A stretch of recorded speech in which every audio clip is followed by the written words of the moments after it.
Bienvenidos. Hoy veremos el tema de la tecnología de métodos combinados.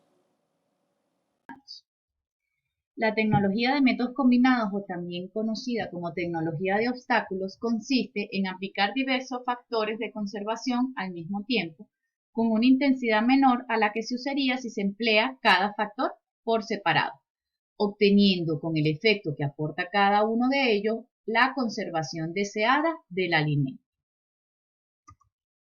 La tecnología de obstáculos permite obtener mejoras en la seguridad y calidad de los alimentos mediante la combinación inteligente de los obstáculos o barreras adecuados, lo que asegura la estabilidad microbiológica, mantiene las propiedades sensoriales y unas propiedades nutritivas satisfactorias.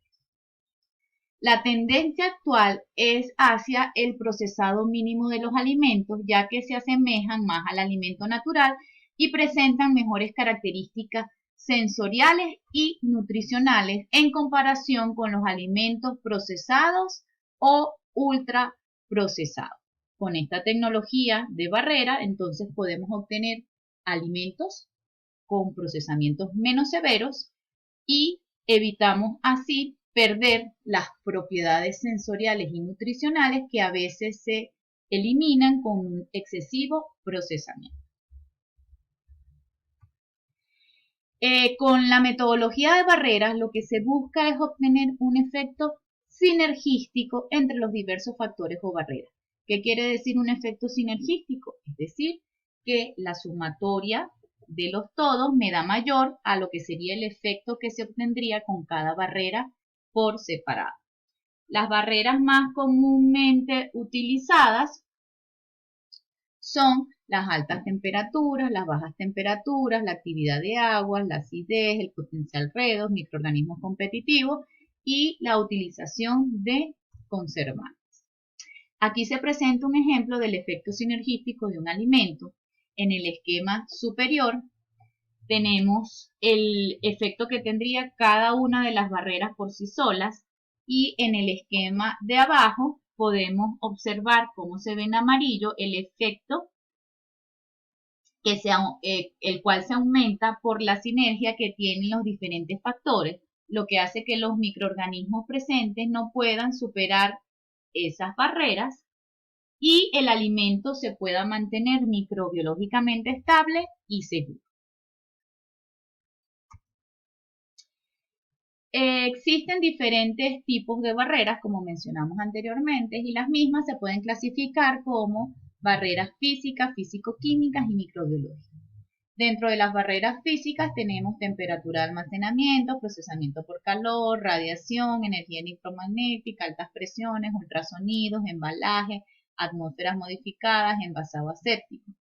Mientras que dentro de las barreras químicas encontramos el uso del CO2, etanol, aditivos, ácidos orgánicos, especias y aceites esenciales, agentes surfactantes y el procesamiento por ahumado. Y en las microbiológicas tenemos la empleo de flora competitiva, cultivos iniciadores para fermentaciones, antibióticos y bacteriocidas. Dentro de las barreras físicas, entonces las que entran en el procesamiento con calor tenemos la esterilización, el escaldado y la pasteurización, las cuales se ven en operaciones 1.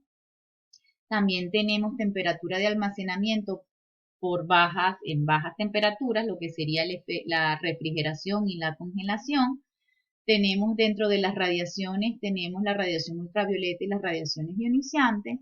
Y tenemos la energía electromagnética, podemos tener las tecnologías de microondas, radiofrecuencias, pulsos magnéticos y pulsos eléctricos. Muchas de estas barreras las iremos viendo a lo largo de este curso o en cursos diferentes. Acá colocamos, para mantener con un esquema de lo que me indicaría cómo sería que se debe obtener el equilibrio para el empleo de las diferentes barreras. Para asegurar la total calidad del alimento, las barreras se deben mantener en un rango óptimo, que sería el rosadito, donde se tiene un efecto positivo al alimento. Si la intensidad de una barrera en particular es muy pequeña, esta debe ser optimizada para poder lograr el efecto requerido. Por otra parte, si su efecto es negativo por ser muy intensa, en este caso tenemos el ejemplo de la acidez y el empleo de preservativos, se debe disminuir y evitar utilizar intensidades tan altas que generen efectos negativos en el alimento. Lo ideal entonces es realizar los ajustes necesarios que mantengan las barreras utilizadas en el rango óptimo, ¿ok? Que nos dé factores positivos, el cual genere un alimento seguro y de buena calidad. A continuación presentaremos un ejemplo que es la obtención de una fruta procesada por deshidratación osmótica, impregnación al vacío y el aditivo, es decir, estaríamos utilizando 3 barreras diferentes, que este ejemplo es el que vamos a desarrollar cuando hagamos la práctica de laboratorio correspondiente. La deshidratación osmótica, por su parte, nos permitiría la disminución del contenido de humedad de la fruta y a su vez la disminución de la actividad de agua. La impregnación al vacío se emplearía con el objetivo de eliminar el oxígeno presente y la adición de aditivos también para preservar y evitar algún otro tipo de deterioro como los cambios de color en el alimento. A continuación veremos un poquito de qué sería la deshidratación osmótica. La deshidratación osmótica es un tratamiento no térmico utilizado para reducir el contenido de agua de los alimentos con el objeto de extender su vida útil y mantener las características sensoriales, funcionales y nutricionales requeridas. Esta consiste en la inmersión, es decir, sumergimos el alimento en soluciones acuosas concentradas en solutos, conocidas también como soluciones hipertónicas, que tienen una elevada presión osmótica y baja actividad de agua.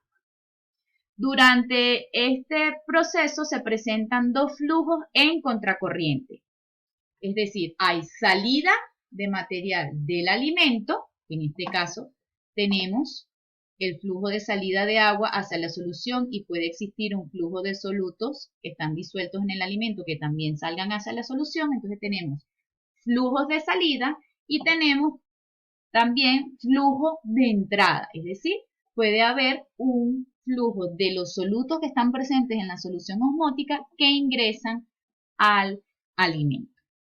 En un buen proceso de deshidratación lo que se quiere favorecer es el flujo de salida de agua del alimento hacia la solución, con lo cual disminuimos el contenido de humedad del alimento, que es el principal objetivo de la deshidratación osmótica, y en algunos casos se requiere que haya o se favorezca el flujo de solutos desde la solución hacia mi alimento, ya que esto puede generar factores adicionales agradables, ya que si estamos utilizando soluciones salinas, entonces me puede dar un sabor salado, o si estamos utilizando soluciones azucaradas, me puede dar un sabor dulce. Aquí tendríamos que optimizar y evitar que sea un excesivo ingreso del flujo de solutos hacia adentro de mi alimento para que no me quede un alimento o muy dulce o muy salado. Las soluciones que se usan entonces como agentes osmóticos, como ya he ido mencionando, pueden ser soluciones azucaradas como las sacarosas, maltodextrinas, jarabes de maíz de variada composición o salmueras con altas concentraciones. Allí se presenta una tablita donde se recogen diferentes usos y ventajas de algunos solutos osmóticos, ¿ok? Tenemos entonces el cloruro de sodio, que puede emplearse generalmente en carnes y verduras, ¿ok? Mientras que las soluciones de sacarosa, lactosa, glicerol y las azucaradas generalmente se utilizan en frutas y, bueno, en algunos casos en algunas verduras. Tenemos las ventajas que representa cada una de ellas. A la hora de seleccionar la solución osmótica a utilizar, tenemos que tener en cuenta lo siguiente. Una solución osmótica de bajo peso molecular favorece el ingreso del soluto al producto más que la salida de agua. En este caso podemos tener como ejemplo la sal común. Entonces hay que tener mucho cuidado ya que si se emplean soluciones salinas con sal común, entonces se va a tender a favorecer el ingreso de soluto al alimento más que la salida de agua del mismo. Si se emplean soluciones de alto peso molecular, esta tendrá un mejor efecto osmótico que las de bajo peso molecular, es decir, con ellas podremos obtener una mayor disminución del contenido de humedad en mi alimento, que es lo que se requiere. Y también hay que tener en consideración que cuando existe un mayor grado de madurez en el producto o se usan unas temperaturas un poco más altas, se pueden emplear en este caso soluciones de sustancias de tamaño molecular mayor, porque en este caso el producto presenta una estructura más abierta a nivel de la pared celular, lo que va a favorecer el proceso. Por último, vamos a mencionar cuáles son los factores que influyen en el proceso de deshidratación y las ventajas que tiene este proceso. Dentro de los factores que entonces tenemos que influyen sobre la velocidad de deshidratación está la temperatura. Obviamente, mientras más alta sea la temperatura a la cual se encuentra la solución en la que sumergimos el alimento, se va a favorecer, porque hay mayor energía cinética, el flujo tanto de agua como de agua del alimento hacia la solución como de solutos, ¿ok? Es decir, va a ocurrir el proceso mucho más rápido. Igualmente hay que tener en consideración la relación masa-solución sobre masa del producto. Generalmente se utilizan a veces relaciones de mayores a 1 a 5, ¿ok? De tal manera de garantizar de que con la salida del agua que ocurre del alimento, siempre se vaya a mantener una solución osmótica concentrada que me mantenga en todo momento ese flujo de agua del alimento. Otro factor que hay que tomar en consideración, obviamente, es la agitación. No es lo mismo un proceso en el cual estemos agitando el recipiente donde está la solución de deshidratación osmótica y el alimento, a uno en el cual estemos estáticos. La presencia de la agitación favorece la cinética del proceso de deshidratación. Igualmente la concentración de la solución, mientras mayor sea la concentración de la solución osmótica, más rápido ocurre el proceso de deshidratación. ¿Okay? La geometría y tamaño de la muestra que vamos a introducir dentro de la solución osmótica, mientras menor sea el tamaño de la muestra que se introduce en la solución, mayor es la relación de superficie y volumen, por lo que se favorece la cinética del proceso de deshidratación y obviamente la presión a la cual estamos trabajando. Por último, tenemos las ventajas del proceso de deshidratación osmótica. Esta es una tecnología o un tipo de procesamiento que tiene bajos costos energéticos debido a que las temperaturas que se emplean son temperaturas relativamente bajas, generalmente se encuentran por debajo de los 80-70 grados centígrados. No se producen cambios de fase del agua contenido en el alimento durante el proceso en comparación con lo que ocurre en procesos de deshidratación por secado, donde el agua se evapora. Aquí no, aquí el agua sale en el mismo estado físico que se encuentra dentro del alimento. El color, aroma, sabor y textura del alimento se modifican mínimamente, ya que las condiciones de temperatura son las menores y si se tiene un buen control del proceso, permite el procesamiento de pequeños volúmenes de producto. En la mayoría de los casos no se requiere tratamientos químicos previos. Aumenta la vida útil del alimento ya que disminuye su actividad de agua y lo que conlleva a una disminución en el crecimiento de los microorganismos.